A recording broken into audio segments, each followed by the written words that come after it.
March 3rd, 2005. Nearly a year ago, I was diagnosed with uterine leiomyosarcoma, LMS, a very rare, aggressive cancer. When my local doctor started saying things like stage 1 survival rate is 50% after 5 years, surgery is the only known cure, 70% reoccurrence rate, it sounded like a death sentence. But we found hope when we discovered a doctor in New York who had experience treating LMS.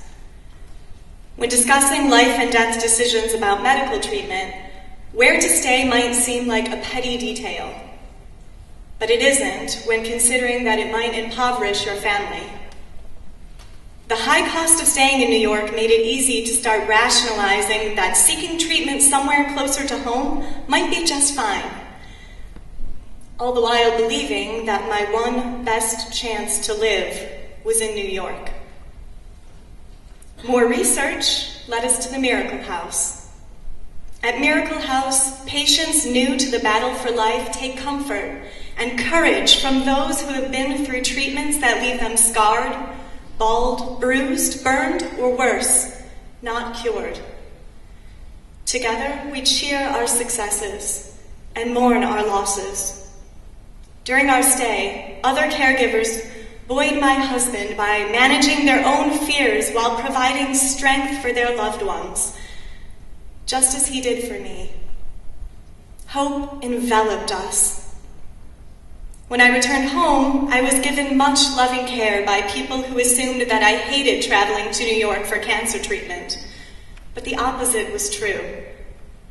As the cab would leave the airport and the buildings of New York would rise around me, I would wonder who in those incredible skyscrapers might be among the many people who helped me on my trips to the city, or who might help me in the future. It was as if I was being embraced by hands, with fingers that only appeared to be steel and concrete structures.